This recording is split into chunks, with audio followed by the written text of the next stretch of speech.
ધોરણ 12 science chapter number 9 કિરણ પ્રકાશશાસ્ત્ર અને પ્રકાશીય ઉપકરણો.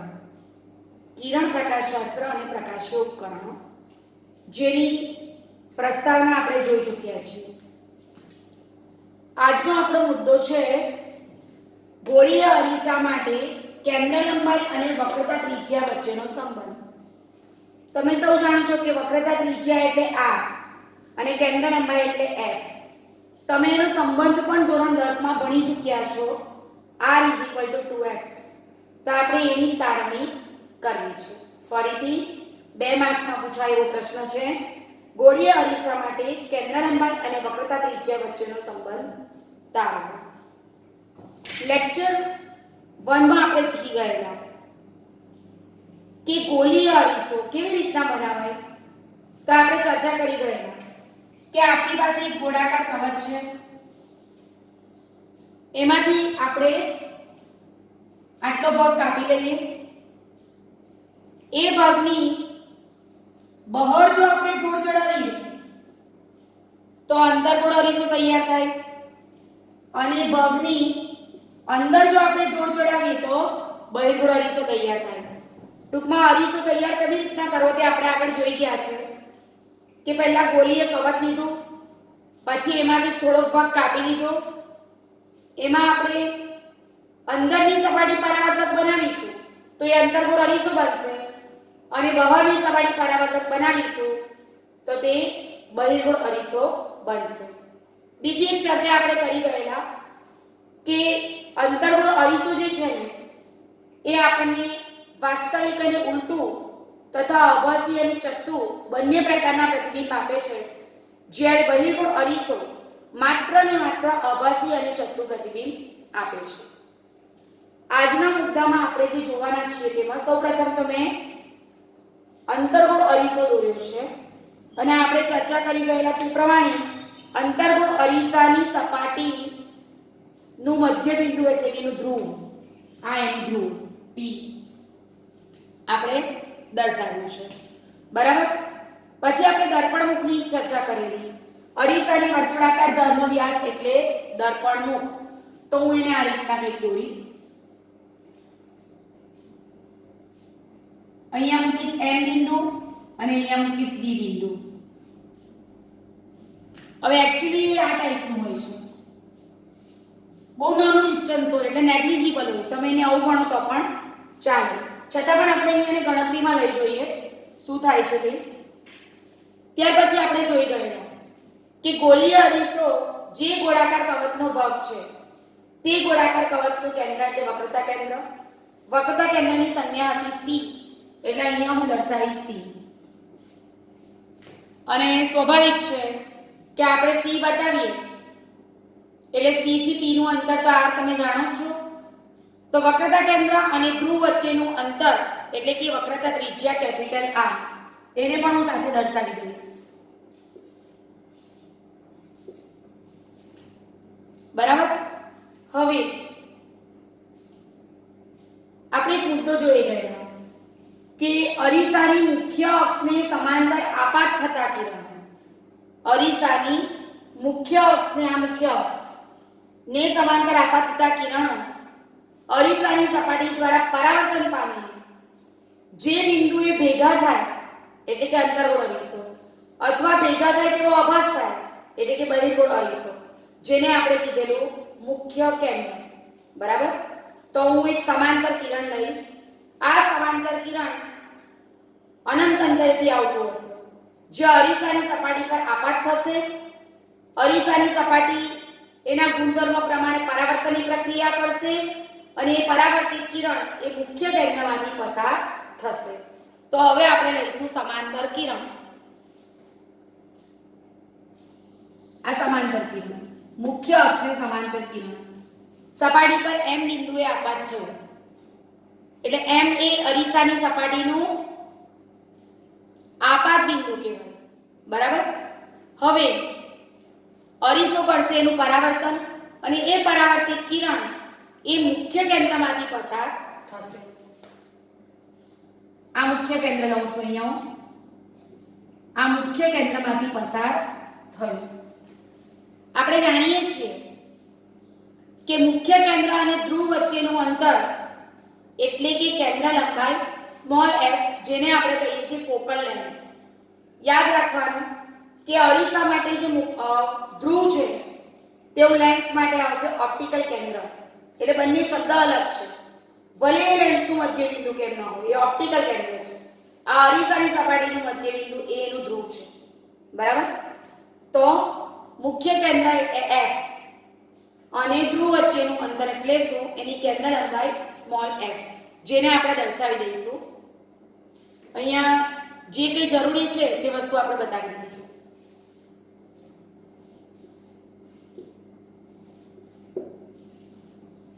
હવે બરાબર ધ્યાન આપજો. હમણાં મેં તમને એક વાક્ય કીધું કે મુખ્ય અક્ષને સમાંતર કિરણ આપાત થયું, જે અરીસાની સપાટી પર m બિંદુ પર આપાત થયું. એટલે m શું થઈ ગયું? એનું આપાત બિંદુ થઈ ગયું. ધ્યાન રાખજો, આપાત બિંદુએથી હંમેશા સપાટીને લંબ દોરવામાં આવશે, જે વક્રતા કેન્દ્ર C માંથી પસાર થશે.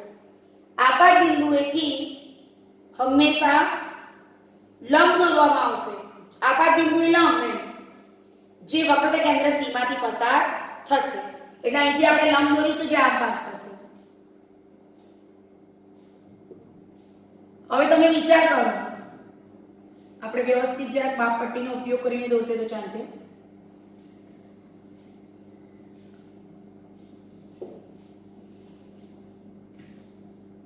પહેલા લેક્ચરમાં મેં સમજાવ્યું કે પરાવર્તનની પ્રક્રિયામાં આ ત્રાંસુ કિરણ છે, આ લંબ છે, આ પરાવર્તિત કિરણ છે. તો લંબ સાથે આપાત કિરણનો ખૂણો એટલે આપાત કોણ, લંબ સાથે પરાવર્તિત કિરણનો ખૂણો એટલે પરાવર્તન કોણ. અને પરાવર્તનનો નિયમ શું હતો? આપાત કોણ અને પરાવર્તન કોણ સરખા હોય છે. બરાબર છે? તો જો હવે આપણો આ લંબ થઈ ગયો, આ આપણું આપાત કિરણ થઈ ગયું. એટલે અહીંયા હું લખીશ, આપણને યાદ થઈ આવડી જવું જોઈએ. આપાત કિરણ, પરાવર્તિત કિરણ. આપણે પરીક્ષા પૂછે તો આપણું લખવાનું નથી, ત્યાં સુધીમાં તો આપણને આવડી ગયું હશે. અને આ છે આપાત બિંદુએ લંબ, જે વક્રતા કેન્દ્રમાંથી પસાર થાય છે. અત્યારે મેં તમને સમજાવ્યું કે આપાત કોણ અને પરાવર્તન કોણ સમાન હોય છે. આપાત કોણ એટલે શું? આપાત કિરણે લંબ સાથે રચેલો ખૂણો. આ આપાત કિરણને આ લંબ એટલે આ થઈ ગયો આપાત કોણ. પરાવર્તન કોણ એટલે શું? પરાવર્તિત કિરણે લંબ સાથે રચેલો ખૂણો થીટા. બરાબર છે? ફરીથી આપાત કિરણે લંબ સાથે રચેલો ખૂણો એટલે આપાત કોણ. આ પરાવર્તિત કિરણ, પરાવર્તિત કિરણે લંબ સાથે રચેલો ખૂણો એટલે પરાવર્તન કોણ. અને આપણો નિયમ જ છે ને, આપાત કોણ અને પરાવર્તન કોણ સરખા હોય છે. એટલે આ બંને થઈ ગયા થીટા. વિદ્યાર્થી મિત્રો, આપણે અહીંયા ભૂમિતિનો ઉપયોગ કરવાનો છે. ચાલો હવે મેથ્સમાં તમે ભણી ગયા છો. જુઓ, બરાબર ધ્યાન આપજો. અહીંયા z બને છે, હું અહીંયા રેડથી દોરું છું.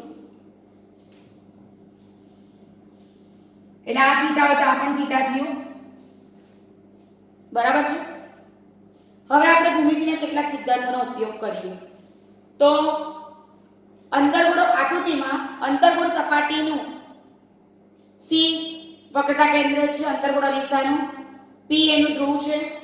મુખ્ય અક્ષને સમાંતર કિરણ અરીસા પર M બિંદુએ આપાત થાય છે અને પરાવર્તન પામીને મુખ્ય કેન્દ્રમાંથી પસાર થાય છે. આકૃતિમાં દર્શાવ્યા પ્રમાણે લંબ સાથે આપાત કિરણનો ખૂણો આપાત કોણ થીટા અને લંબ સાથે પરાવર્તિત કિરણનો જે ખૂણો છે પરાવર્તન કોણ થીટા. આપાત કોણ અને પરાવર્તન કોણ સમાન છે, માટે બંનેના એંગલ થશે થીટા. આ આપણે આટલે સુધી આપણે જોઈ ગયા. ચાલો હવે ગણિતનો બીજો એક ઉપયોગ કરું છું. બહિષ્કોણનું માપ અંતઃકોણોના માપના સરવાળા બરાબર હોય છે. ધ્યાન આપજો.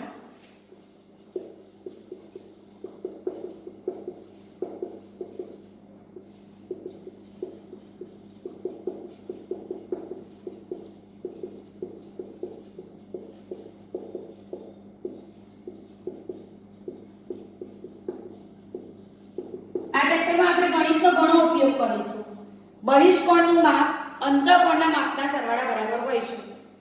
હવે હું કોણ કોનું બહિષ્કોણ તે સમજાવું છું, ધ્યાન આપજો. હું આ ત્રિકોણ લઈશ, સેમ આ જ રીતના દોરું છું.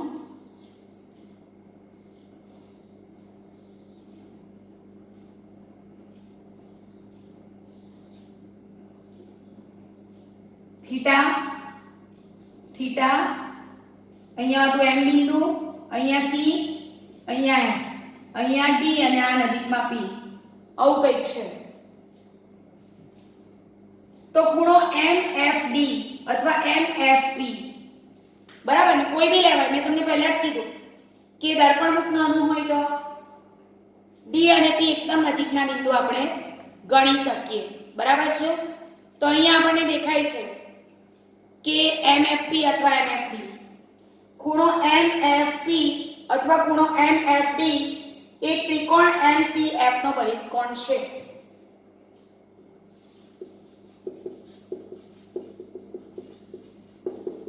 ત્રિકોણ MCF નો બહિષ્કોણ છે.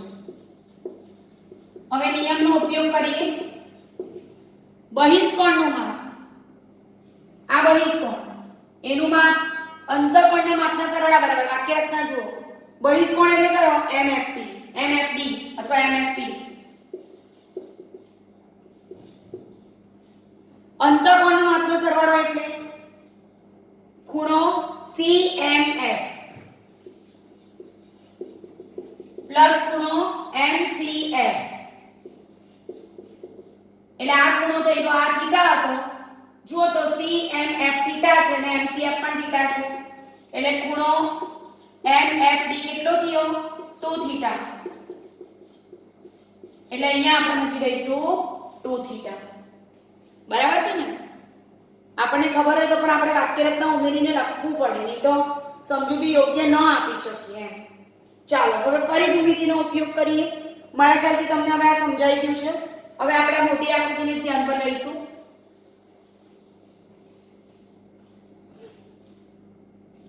રેડિયનમાં ખૂણો બરાબર ચાપ છેદમાં ત્રિજ્યા, અથવા તો tan θ સામેની બાજુ છેદમાં પાસેની બાજુ. મારી પાસે બે ત્રિકોણ છે, જુઓ ધ્યાન આપજો. પહેલા હું લઈશ આ ત્રિકોણ,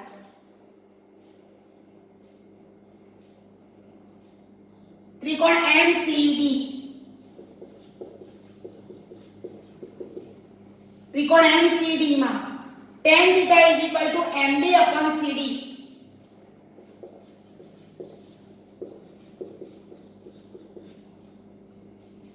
તમે CD કહો કે CP કહો, એની કિંમત તો r જ છે. આપણે આગળ શીખી જ ગયા છીએ, બરાબર. ચાલો હવે બીજો ત્રિકોણ લઈએ. આપણે જે ખબર છે તેનો જ આપણે ઉપયોગ કરવો છે. પેરેક્સિયલ રેઝ હોય એના માટે થીટા નાનો હોય છે, આપણે સૌ જાણીએ જ છીએ, બરાબર. હવે એક પ્રમાણે હું લઉં છું બીજો ત્રિકોણ. બીજો ત્રિકોણ એટલે નાનો ત્રિકોણ, આટલો, tan 2 θ. ત્રિકોણ MFD.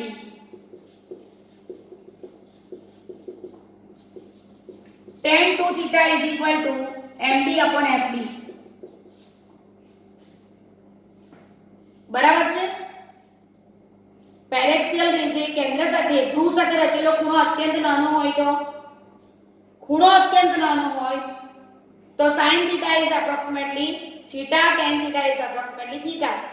તો theta is equal to MD/CD.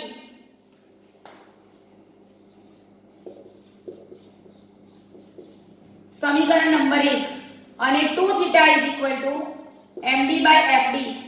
સમીકરણ નંબર 2. આટલા પોર્શનને હું છૂટું પાડું છું. સમીકરણ 2 અને 1 નો ગુણોત્તર લેતા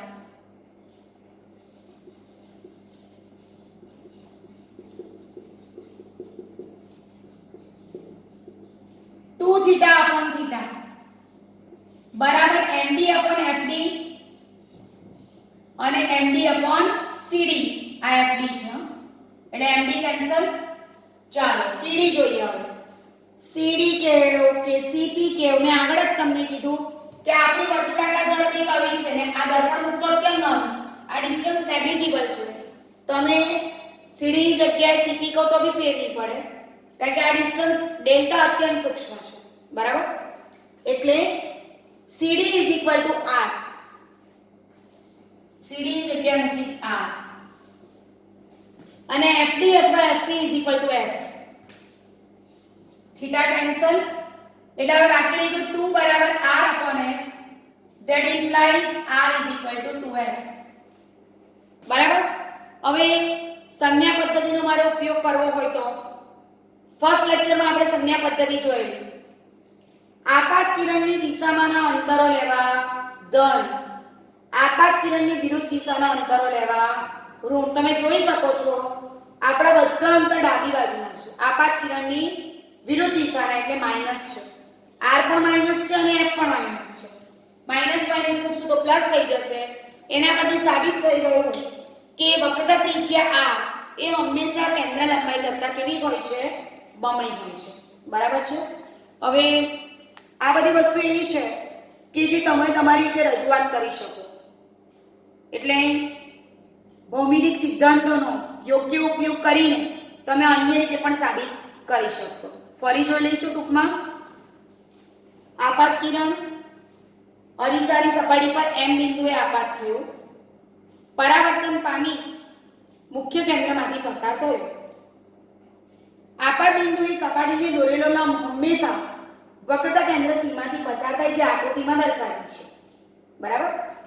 લંબ સાથે આપાત કિરણનો ખૂણો એટલે આપાત કોણ, લંબ સાથે પરાવર્તિત કિરણનો ખૂણો એટલે પરાવર્તન કોણ.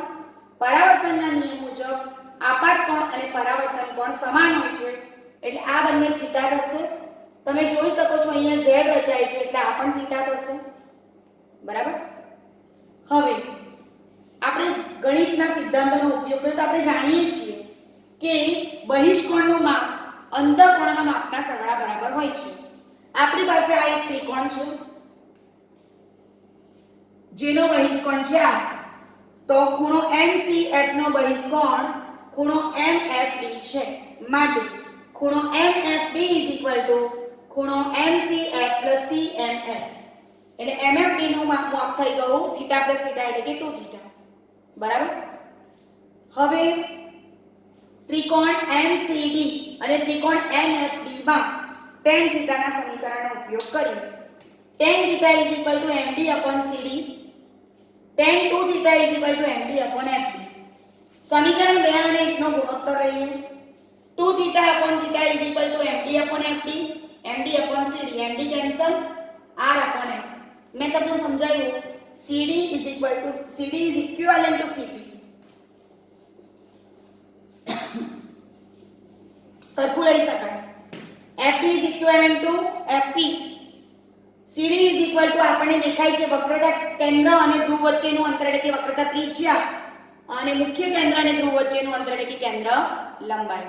બરાબર. જે આપણે મૂકી દીધું એટલે આપણને મળ્યું R is equal to 2F. એનો અર્થ શું છે?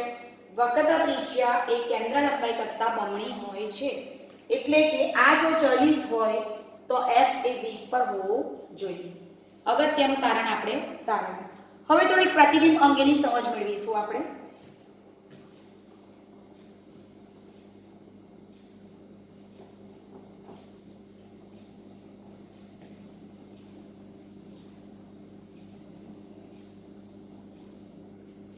અરીસાથી મળતા પ્રતિબિંબ અને તેના પ્રકાર. બરાબર છે. પ્રતિબિંબ એ પરાવર્તન અને વક્રીભવન બંને પ્રક્રિયામાં મળે આપણે જાણીએ છીએ. તો પ્રતિબિંબ એ પરાવર્તન અથવા વક્રીભવન દ્વારા વસ્તુ સાથે રચાતી બિંદુથી બિંદુની અનુરૂપતા છે. તમે ધોરણ 12 સાયન્સમાં પ્રયોગમાં લેન્સ અને અરીસાના પ્રયોગ કરશો એટલે તમને ખ્યાલ આવશે કે દ્રષ્ટિ સ્થાનભેદ કઈ રીતના દૂર કરવો. બરાબર. પ્રતિબિંબ મેળવવું એટલે શું? તો પરાવર્તન અને વક્રીભવન દ્વારા વસ્તુ સાથે રચાતા બિંદુથી બિંદુની અનુરૂપતા છે. બરાબર. જો કિરણો કોઈ ચોક્કસ બિંદુમાંથી ઉત્સર્જિત થઈ પરાવર્તન અથવા વક્રીભવન પામી કોઈ નિશ્ચિત બિંદુ પર કેન્દ્રિત થાય તો આપણે એમ કહીશું કે ત્યાં આપણને પ્રતિબિંબ મળ્યું છે. એઝ ફોર એક્ઝામ્પલ, અનંત અંતરેથી કિરણો આવે અને અરીસા દ્વારા પરાવર્તન પામીને મુખ્ય કેન્દ્ર પર ભેગા થાય તો આપણે એમ કહીશું કે મુખ્ય કેન્દ્ર પર અંતિમ પ્રતિબિંબ રચાયું. સેમ વે તમે કોઈ વસ્તુને મુખ્ય કેન્દ્ર પર મૂકી છે, એમાંથી નીકળતા કિરણો અરીસા પર ગયા અને અનંત અંતરે નિર્ગમન પામે તો એને પણ આપણે પ્રતિબિંબ કહી શકીએ ને. તો આપણે એટલું યાદ રાખીશું કે તમે ચોક્કસ જગ્યાએ વસ્તુને મૂકશો તો એનું ચોક્કસ પ્રતિબિંબ આપણને જોવા મળશે. હવે સાચું પ્રતિબિંબ શું અને આભાસી પ્રતિબિંબ શું, ટૂંકમાં પરિચય જોઈ લઈશું જરાક. જો પરાવર્તન કે વક્રીભવન પામ્યા પછી, પરાવર્તન એટલે અરીસો અને વક્રીભવન એટલે લેન્સ. જો પરાવર્તન કે વક્રીભવન પામ્યા પછી કિરણો ચોક્કસપણે કોઈ બિંદુ પાસે મળે, જો પરાવર્તન કે વક્રીભવન પામ્યા પછી કિરણો સાચે જ કોઈ બિંદુ પર મળતા હોય તો તેને આપણે કહીશું સાચું પ્રતિબિંબ. પણ જો પરાવર્તન કે વક્રીભવન પામ્યા પછી કિરણો કોઈ બિંદુ પર મળે તેવો આભાસ થતો હોય તો તેને આપણે કહીશું આભાસી પ્રતિબિંબ. બરાબર. વાસ્તવિક પ્રતિબિંબ છે જે ઉલટા હોય છે. વાસ્તવિક પ્રતિબિંબને આપણે પડદા પર ઝીલી શકીએ છીએ, આભાસી પ્રતિબિંબ પડદા પર ઝીલી શકાતા નથી. ત્યાર પછી હમણાં મેં કીધું તે પ્રમાણે વાસ્તવિક પ્રતિબિંબ હંમેશા ઉલટું હોય છે, આભાસી પ્રતિબિંબ હંમેશા ચત્તું હોય છે. અને આપણે અરીસાની વાત કરીએ ને તો અરીસામાં ધારો કે હું અહીંયા અરીસો છે ને અહીંયા ઊભી છું તો મને અહીંયા મારું પ્રતિબિંબ દેખાશે. તો અરીસા અને અરીસાનું વાસ્તવિક અને ઉલટું પ્રતિબિંબ હંમેશા એ બાજુ જ હોય છે. આપણે જે બાજુ વસ્તુ મૂકીએ એક બાજુ આપણને વાસ્તવિક અને ઉલટું પ્રતિબિંબ મળશે, જ્યારે અરીસાનું આભાસી પ્રતિબિંબ અરીસાની પાછળ હશે. બરાબર. લેન્સમાં ઊંધું છે. આ લેન્સ હોય તો તમે જે બાજુ વસ્તુ મૂકશો એની ઊંધી બાજુ તમને વાસ્તવિક અને ઉલટું પ્રતિબિંબ જોવા મળશે. વિદ્યાર્થી મિત્રો, આ મુદ્દો તમને ક્યારે ક્લિયર થાય? જ્યારે તમે પ્રયોગ કરશો ત્યારે. ચાલો હવે જોઈએ કેટલાક પ્રતિબિંબની આપણે ઓળખ, કઈ રીતના કયા પ્રતિબિંબ મળે તે. પ્રતિબિંબોની ઓળખ. બરાબર. ગોળીય સપાટી દ્વારા જે પ્રતિબિંબ મળે છે આ પ્રતિબિંબ કયા કયા પ્રકારના મળી શકે તેની સમજ આપું છું.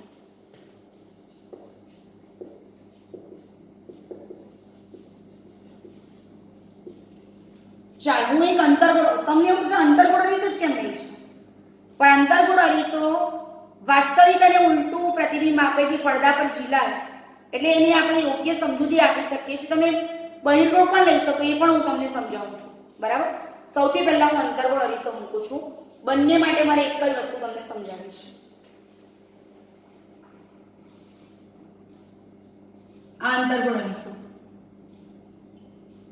આ મુખ્ય અક્ષ, આ વક્રતા કેન્દ્ર, આ મુખ્ય કેન્દ્ર, એનું અડધું. અનંત અંતરેથી કિરણ આવી અને અનંત અંતરેથી આવે તો મુખ્ય કેન્દ્ર પર ભેગું થાય. તમને ખ્યાલ હોય તો લેન્સ માટે તમે એક કામ કરતા કે લેન્સને હાથમાં પકડી રાખે, કાગળ હોય, સૂર્યના કિરણો કેન્દ્રિત થાય તો કાગળ બળી જાય, આવો એક પ્રયોગ આવતો. તો તે લેન્સમાં આવશે. પણ અહીંયા એક વસ્તુ સમજી લેજો કે જ્યારે કિરણો અનંત અંતરેથી આવશે ને તો એ કિરણો શું કરશે? મુખ્ય કેન્દ્રમાં પ્રતિબિંબ રચશે. આ રીતે વસ્તુ અંતરની સંજ્ઞા આપણે u લઈએ છીએ, 10મામાં પણ એ જ આવતી. પ્રતિબિંબ અંતરની સંજ્ઞા v. તો આપણે વસ્તુને ક્યાં મૂકી? અનંત અંતરે. પ્રતિબિંબ ક્યાં મળ્યું? સોરી, વસ્તુને ક્યાં મૂકી? અનંત અંતરે. અને પ્રતિબિંબ ક્યાં મળ્યું? કેન્દ્ર લંબાઈ જેટલા અંતરે. આ જ વસ્તુને મારે બહિર્ગોળ અરીસા માટે સમજાવી હોય તો બહિર્ગોળ અરીસો એટલે શું થશે? અંદરની બાજુ ઢોળ બહારથી દેખાય. પરાવર્તક સપાટી પર કિરણ આપાત થયો. પણ બહિર્ગોળ અરીસો તો કોઈ દિવસ આપણને વાસ્તવિકને ઉલટું આપતો જ નથી ને, એટલે પ્રતિબિંબ ક્યાં રચાશે? અહીંયા રચાશે. આભાસી. u = infinity, v = f. આ f છે. આ થઈ ગઈ બહિર્ગોળ અરીસાની ફિગર. હવે આને કરતા ઊંધું દોરું છું.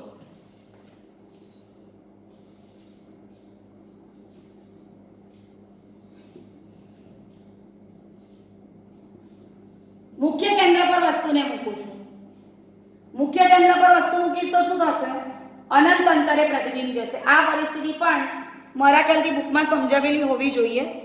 જોઈએ આપણે. બરાબર છે. ધારો કે મુખ્ય કેન્દ્રમાંથી કિરણ નીકળ્યું, કિરણ મુખ્ય કેન્દ્ર પર આપાત થશે તો તે આ રીતે જુઓ, આ કિરણ આમ આવ્યું, u = f, તો પરાવર્તિત થઈને ક્યાં જશે? v = ઊંધું. અનંત અંતરે મૂકો તો મુખ્ય કેન્દ્ર પર રહે છે અને મુખ્ય કેન્દ્ર પર મૂકો તો અનંત અંતરે રહે છે. આ તો બંને યાદ રહી જાય એવા છે. આ બધી વસ્તુ એવી છે કે આપણે ખરેખર જ્યારે દાખલાને સોલ્વ કરશું ત્યારે આપણને કામ લાગવાની છે. ત્રીજી વસ્તુ છે કે જો તમે કોઈ વસ્તુને વક્રતા કેન્દ્ર પર મૂકશો, જો તમે કોઈ વસ્તુને વક્રતા કેન્દ્ર પર મૂકશો તો એનું પ્રતિબિંબ વક્રતા કેન્દ્ર પર જ પાછું મળશે. એટલે કે u = v. એની એક ફિગર દોરીએ.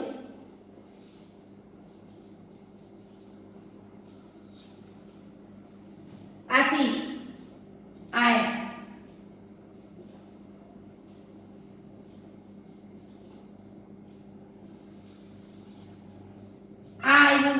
વસ્તુ આવે વક્રતા કેન્દ્રમાંથી પાસ થયું, પ્રતિબિંબ પાછું એ જ માને. બરાબર. અને સમજૂતી અરીસાના વક્રતા કેન્દ્રમાંથી પસાર થતું કિરણ અને બહિર્ગોળ અરીસાના વક્રતા કેન્દ્રમાંથી પસાર થતું કિરણ હોય તેઓ ભસ થતું કિરણ હંમેશા બહિર્ગોળમાં ભસ શબ્દ આવશે, અભસ કરે છે. વાક્ય રચના ફરીથી, અંતર્ગોળ અરીસા માટે વક્રતા કેન્દ્રમાંથી પસાર થતું કિરણ અને બહિર્ગોળ અરીસા માટે વક્રતા કેન્દ્રમાંથી પસાર થતું હોય તેવો ભસ કરાવતું કિરણ અરીસા પરથી પરાવર્તન પામીને ફરી એ જ માર્ગે જાય છે. C પરથી નીકળ્યું, C પર ગયું, u = v. C અને અંતર થશે r જેટલું. આ આપણો અંતરનો આછો પાત્રો કેટલો ખ્યાલ મેળવ્યો છે. અને છેલ્લું, અરીસાના ધ્રુવ પાસે, અરીસાનો ધ્રુવ એટલે P પાસે કોઈ પણ કોણે આપાત થતા કિરણનું પરાવર્તન થાય. દાખલા તરીકે આ તમને ખબર જ છે, આ આપણો ગોળીય અરીસો, આ એનું ધ્રુવ. તમે આ કિરણને આપાત કર્યું, ધ્રુવ પાસે ગયું તો એ પરાવર્તન પામીને પાછું આમ જ જશે. ફરીથી ધારો કે એક કિરણ એવું છે કે સીધું અરીસાના ધ્રુવ P બાજુ ગયું અને પછી ત્યાંથી ધ્રુવથી પરાવર્તન પામીને ગયું, નીચે ગયું, પરાવર્તિત કિરણ આ રહ્યું. સ્વાભાવિક છે, આ આપાત બિંદુએ લંબ થઈ ગયો એટલે આપાત કોણ અને પરાવર્તન કોણ સરખા. તો આ પરિસ્થિતિ આપણે આગળ પરાવર્તનની વ્યાખ્યા જોઈ ગયા તેના વેળી થઈ ગઈ. આટલું ફટાફટ જોઈ લઈશું. તમે જો વસ્તુને એટલે કે કિરણો જો અનંત અંતરેથી આવતા હશે તો આ કિરણો મુખ્ય કેન્દ્ર પર ભેગા થઈને પ્રતિબિંબ રચશે. વસ્તુ અંતર ઇન્ફિનિટી, પ્રતિબિંબ અંતર f, એટલે f પર જમા થશે, ભેગા થશે. સેમ વે f માંથી નીકળતા હોય તો અરીસા અરીસાની સપાટી પરાવર્તન કરીને અનંત અંતરે મોકલશે. u = f, v = ∞. ત્રીજું, વક્રતા કેન્દ્રમાંથી પસાર થતું કિરણ અરીસા દ્વારા પરાવર્તન પામીને એના એક માર્ગે પાછું ફરે એટલે u = v, વક્રતા કેન્દ્ર જેટલું ડિસ્ટન્સ, r વક્રતા ત્રિજ્યા જેટલું ડિસ્ટન્સ. અને છેલ્લું, જો કોઈ કિરણ ધ્રુવ પાસે આવ્યું, ધ્રુવ પાસે ગયું ને ત્યાંથી પરાવર્તન પામીને ફેંકાયું તો પરાવર્તનના નિયમ પ્રમાણે આપાત કોણ અને પરાવર્તન કોણ કેવા મળશે? સમાન મળશે. એટલે કે પરાવર્તનના નિયમનું પાલન થશે.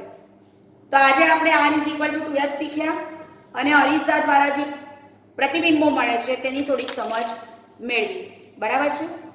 મોટવણી એટલે શું તમને સૌને ખ્યાલ હશે, એનો થોડો પરિચય લઈ લઈએ. પ્રતિબિંબની ઊંચાઈ અને વસ્તુની ઊંચાઈનો ગુણોત્તર. પ્રતિબિંબની ઊંચાઈને આપણે h' કહીએ અને વસ્તુની ઊંચાઈને આપણે h કહીએ. તો પ્રતિબિંબની ઊંચાઈ અને વસ્તુની ઊંચાઈના ગુણોત્તરને મોટવણી કહેવાય, જે તમે ધોરણ 10 માં ભણી ગયા છો, જેને આપણે કહીએ છીએ મેગ્નિફિકેશન. બરાબર છે. અથવા તો પછી પ્રતિબિંબ અંતર અને વસ્તુ અંતરના ગુણોત્તરને આપણે મોટવણીની જેમ ઓળખીએ છીએ. એટલે આપણને મોટવણી કોઈ કહે તો આપણા મગજમાં ક્લિયર હોવું જોઈએ કે પ્રતિબિંબ અંતર છેદમાં વસ્તુ અંતર એટલે મોટવણી, પ્રતિબિંબની ઊંચાઈ છેદમાં વસ્તુની ઊંચાઈ એટલે પણ મોટવણી. તો આગલા વિડીયોમાં આપણે અરીસાનું સમીકરણ જોઈશું અને મોટવણીની સમજ મેળવીશું. Thank you very much. Bye bye.